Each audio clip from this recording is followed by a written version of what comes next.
So I don't think we could just assume that the plant itself is going to necessarily produce the same output. We're talking about the flower in the first sentence, and now we're talking about the plant in the second sentence. So the plant is separate. The flower is an element of the plant, but it isn't the plant in its totality, if you like.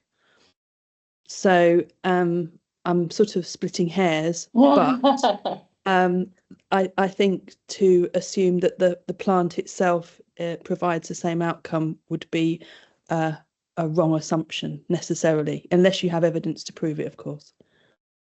Good. So this is very interesting. I would say, so Marie started with some general points, which is this is a statement being made. There's no real evidence being provided. It's just an assertion, that this flower is shown. You might want to say, well, if I were to believe that, I might want some evidence. I might want to kind of see who's making the claim, etc. But then she got into something a little bit different, which is the structure of the argument itself. And that structure is whether or not we would ask the question, is the structure itself valid? So you'll notice that there's two different types of flowers being talked about, but they're part of the same plant family. One of the flowers, we know, according to this statement at least, that it's good for curing colds. But it didn't say that the plant itself is good for curing colds, that general category. So just because the aquastream is one example of the plant that's good for curing colds, it doesn't mean another flower in the same family is good for curing colds. So this is what we would refer to as looking at the logic or the structure of an argument. And here I have this question. It says, does it follow? I'm just going to pull you guys up again, because every time I slip forward or move forward, I lose your beautiful images. Does it follow? And has anyone here ever studied logic before? Raise your hands if you've studied logic before. No? Maybe you kind of encountered some of these things before. This is what we would call, and don't worry about all these details yet, this is what we call a syllogism.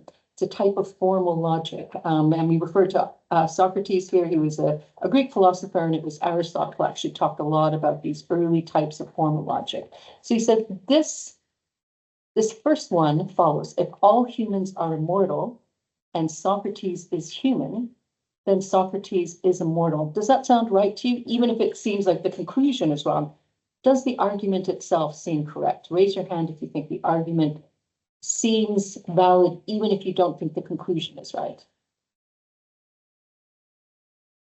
Good. Laquina, excellent. Hayden, Marion, excellent, excellent.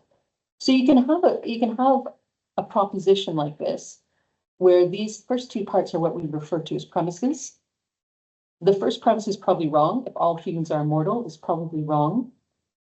However, if all humans were immortal and Socrates was human, then Socrates would be immortal. That follows logically. So it can be a valid type of argument without actually being correct necessarily. Marie, did you want to come in? No. Sorry. I think my hand went up a bit later than it should have done. No worries.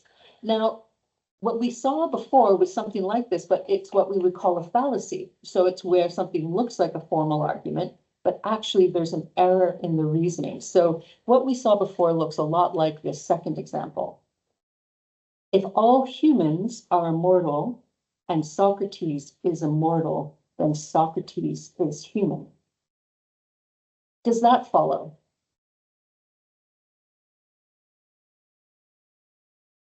No, it assumes that Socrates is human. I mean, Socrates here could be a dog, for example. If all humans are immortal and Socrates is immortal, he could be an immortal dog, but he's not human.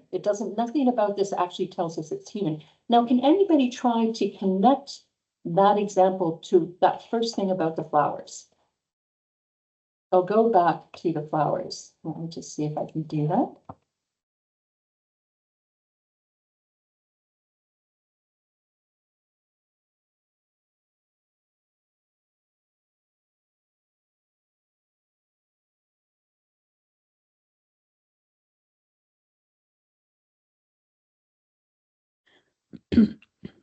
Go for it, Marie. I feel like you're ready there for I don't know. So if we were to use that sentence, we would say, if the aqua stream flower is good for colds or similar, then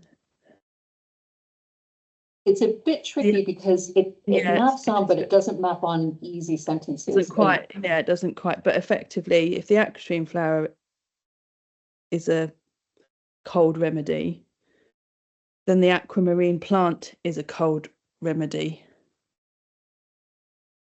Good. Almost there. Does anybody else want to give it a go? I'll give you this, by the way, this is quite advanced. I wouldn't expect anyone to necessarily kind of think about how they relate and be able to articulate that. So if we say that the aquastream flower, if we kind of say this is a plant A that cures colds, and plant A is part of a category. So all plant A's are C's. And then we have another plant, aquamarines are C's. But that doesn't mean that aquamarines are equivalent to aquastreams. Did everyone sort of follow that? So they're both part of the same category of plant, but they're not equivalent. Yeah. Excellent. I see a thumbs up. So this is an example of using logic. And what we've done is we've extracted from an example and said, what's the reason? What's the type of logic behind it? And how can we engage with that? And does it follow? And what we refer to here is a type of fallacy. So this is its very abstract form. Don't worry, you don't do a lot of this in law. This is just a bit of an introduction, unless of course you take my course, Legal Argument and Language and Law. And this is what we refer to as a particular kind of fallacy that it's called the fallacy of the undistributed middle. So Aristotle once long ago went through a whole bunch of these and said, I'm going to call this one the undistributed middle, and it has to do with how we think about categories. Now, what I want to suggest next is thinking about how we think about, thinking, we do a lot of that, is how we can use this ability to recognize the abstract form of an argument to be persuasive in communicating about something wrong with the argument.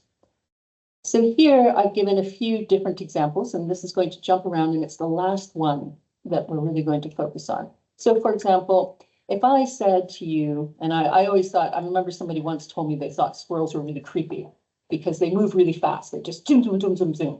I don't know about you. Does anybody else get creeped out about squirrels moving fast? I quite like squirrels myself, but this particular person is like, oh, they're really creepy. They're fast moving.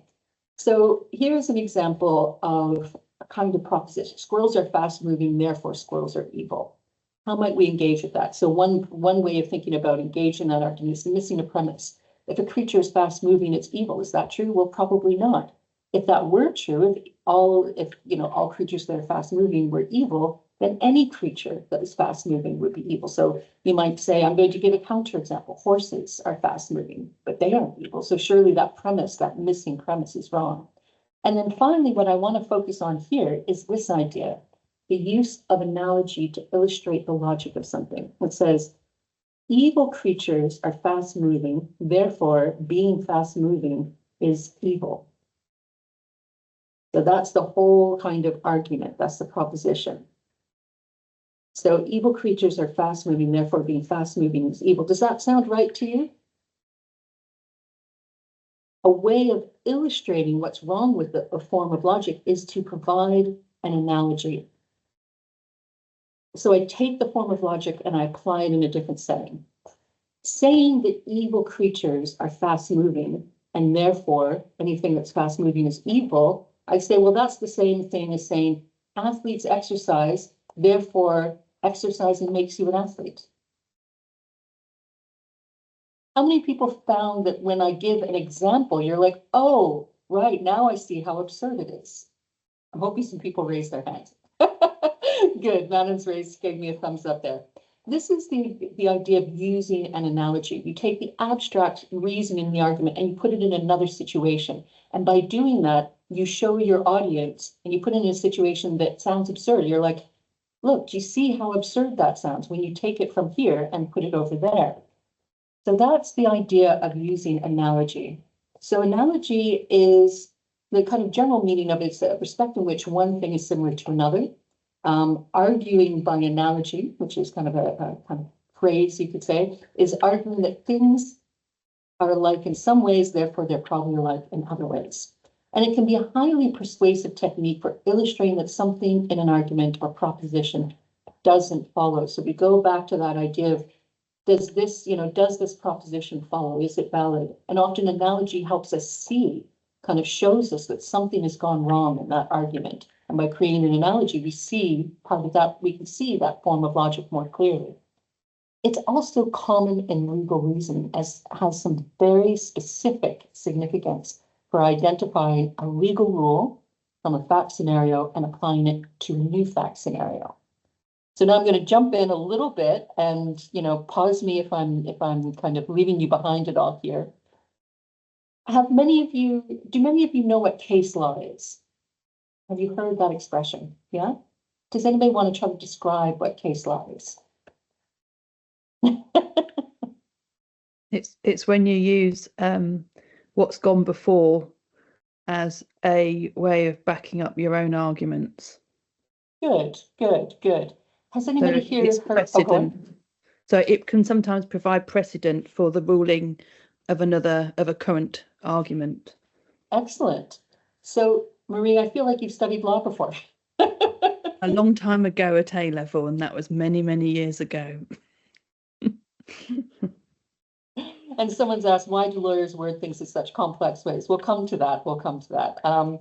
Okay, so the ratio decidendi, this was said years ago, is the enunciation or the reason or principle on which the question before the court has really been determined. This underlying principle, which forms the only authoritative element of the precedent, is often termed the ratio decidendi. And coming back to Terry's point, in very simple terms, what this means is that when you have a case, something happens. So I'll give you a bit of an example. A man goes to buy some oats, and he's buying oats to feed his horse. And he thinks he's buying oats that have been aged, and apparently you need to age oats for the horses to eat them, because new oats, green oats, causes them indigestion. And he thought this for a bunch of reasons to do with the context. It was the price of old oats, all these different things made him think that he was buying old oats. Turns out he was buying new oats. And in the reasoning, importantly in the reasoning, they said, even if the person knew who was selling the oats, the other person was mistaken, it didn't matter. It's what we call caveat emptor, buyer beware, your own mistaken assumptions about what you're buying are your own problem, essentially. So that's an example of a case. How does that become the law? It becomes the law because from that case, somebody extracts out a rule. What do you think the rule might be of that case? So how would you kind of, in a sentence, describe what I described to you as a rule? Let's see if someone besides Marie wants to give that a go. Didn't you just say that caveat emptor was pretty much the rule that you were highlighting there? Absolutely. How would you put caveat emptor into plain English? Well, basically, like you said, buyer beware. In other words, you can't necessarily rely on assumption. You need to do your own research or due diligence to ensure that what you're buying is exactly what you require. Excellent. So what we have is from a case, you pull out the rule, you kind of leave the individual fact behind, you pull out the rule and you apply it into new cases. And it's this process of looking at that kind of form of logic, what the rule is a form of logic, and applying it in different scenarios that is fundamental to everything that we do in law. So every time, there's different kinds of law. There's laws that come from the cases themselves. So the kind of basic principle of the common law is treating like cases alike. So judges come up with a solution to a particular case, and then everyone else more or less has to follow it unless they're higher in the hierarchy of the court. That's part of how the legal system evolves and develops. There's, of course, also law that comes from a legislature, and that also needs a process and interpretation, which we won't go into here. But this idea of pulling out the ratio decidendi, the reasoning of a case, and applying it in new scenarios is precisely like this idea of reasoning by analogy. So here, and is this my last slide? Yes, it is. And then we can kind of open up for a bit of discussion. Whoops. So learning the law steeps you in legal reasoning. from identifying the ratio, the reason for a decision of a case, to considering how it apply in new fact scenarios, students will hone their skills of recognizing the abstract logic, in this case it's the rules, and how they would apply in new fact situations. These same skills are the foundation of developing skills in persuasion, and in particular, the ability to use analogy, because essentially, whenever we're doing legal analysis, we're also working through a process of analogy, treating like things alike. And in fact, in cases themselves, often judges will use analogy. They'll give examples. Somebody will say, I'll give you these following examples to articulate, to describe, to show you the form of reasoning. So yeah, that's a little bit of an introduction, really, just a basic idea of the kind of thinking that you would do on a law degree, and why it's relevant not just to law, but really throughout life and all kinds of disciplines. There's a reason why, law is considered to be such a good subject to learn for transferable skills, because of course, you're learning these skills of reasoning and argument that is, relevant for so many different things. If you did pure philosophy, for example, you might be stuck doing essentially a bit like, I think it was Terry suggested all kinds of equations. What is symbolic logic? How will we take this form of reasoning and put it into symbolic logic? We don't tend to do that in law. What we do tend to do is, in very actual plain language, try to pull out and say, what's the reasoning behind this? In our first fallacy, the reasoning behind that was that two different flowers who were part of the same general plant family were being treated as if they had the same characteristics, as if one were the other. And that was a type of fallacy, but you don't have to say, oh, it's the fallacy of the undistributed middle. What you can do is try to pull out what you think is happening there and think about how you would apply that in a different fact scenario, or how you might illustrate why it's a fallacy with something like an analogy, another example.